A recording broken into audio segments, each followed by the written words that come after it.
Existe uma ideia bastante difundida hoje, dentro e fora da igreja, de que o verdadeiro cristão deve ser alguém neutro, inofensivo e totalmente passivo diante das decisões políticas que moldam a nossa sociedade. Muitos olham para a fala de Jesus no Sermão da Montanha ao dizer: "Bem-aventurados os mansos, porque eles herdarão a terra", e interpretam mansidão como um passaporte para a omissão. Usam isso para justificar o desinteresse, o descompromisso e a ideia de não se envolver em polêmicas.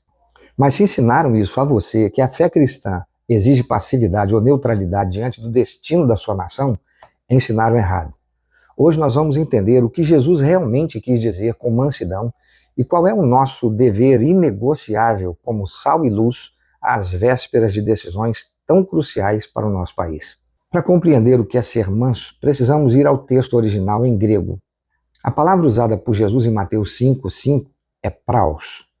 No mundo grego clássico, esse termo era usado para descrever um cavalo selvagem que havia sido domado.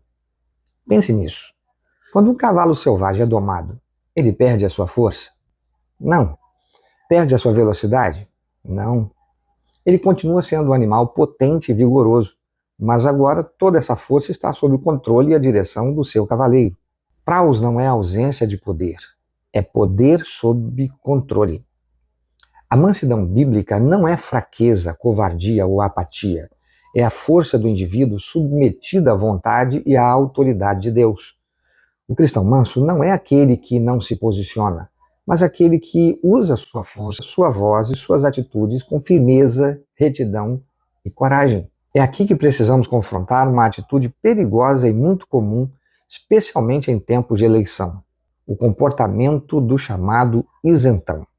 É aquele indivíduo que cruza os braços, deixa de votar ou anula seu voto dizendo frases como: "Não tem jeito, é tudo farinha do mesmo saco", ou "a política não se mistura com fé". Essa pessoa se deita à noite com a falsa sensação de pureza, achando que ao se abster não contribuiu para o mal. Mas isso é uma ilusão. A omissão não é neutralidade. A omissão é um posicionamento que favorece o pior lado. Quando quem tem compromisso com a verdade se retira do processo, ele abre espaço para que a injustiça e a corrupção governem sem resistência. O silêncio dos bons é o combustível que os maus precisam para triunfar. Quando Jesus nos ordenou a ser sal da terra e luz do mundo, ele estava nos chamando para ser referencial na sociedade, preservando a cultura da podridão, como o sal faz, e dissipando a escuridão, como a luz faz. Sal guardado no saleiro não tempera nada. Luz debaixo da mesa não ilumina ninguém. O próprio Jesus disse: "Aprendei de mim que eu sou manso e humilde de coração". Mas a mansidão de Cristo jamais o impediu de agir. Ele confrontou a hipocrisia, combateu a injustiça, defendeu os oprimidos e posicionou-se com autoridade diante das estruturas da época. Como igreja e como cristãos, não fomos chamados para ser voluntários casuais, mas servos compromissados com o reino. E exercer a nossa cidadania de forma consciente é parte direta do nosso serviço a Deus. Estamos diante de momentos em que os fundamentos da nossa sociedade estão em jogo. O nosso voto não é apenas uma escolha partidária, é uma ferramenta de proteção.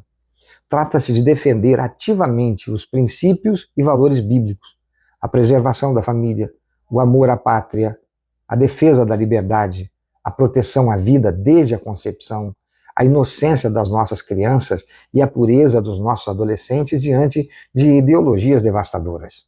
Quando Jesus diz que os mansos herdarão a terra, ele cita o Salmo 37. E nesse salmo, os mansos não são os passivos que se esconderam das responsabilidades, mas aqueles que confiam no Senhor, praticam o bem e permanecem firmes na verdade, mesmo quando o mal parece prosperar. Herdar a terra significa exercer responsabilidade e legado. O futuro da nossa nação não pertence aos que promovem a destruição moral, tampouco aos covardes que se omitiram. Pertence àqueles que mantiveram sua integridade e usaram a sua influência para edificar e proteger a sociedade. Portanto, não caia na armadilha da falsa neutralidade. Não permita que rotulem a sua fé como passividade ou alienação. Nestas eleições, exerça o seu papel. Estude, avalie os frutos, analise o alinhamento com a palavra de Deus e vote com coragem. Seja o sal que preserva e a luz que ilumina a nossa nação. Se essa mensagem precisa alcançar mais pessoas que ainda estão indecisas ou omissas, deixe o seu gostei, escreva um comentário, compartilhe esse vídeo e me segue para mais reflexões como esta. Deus abençoe você. Vamos à frente?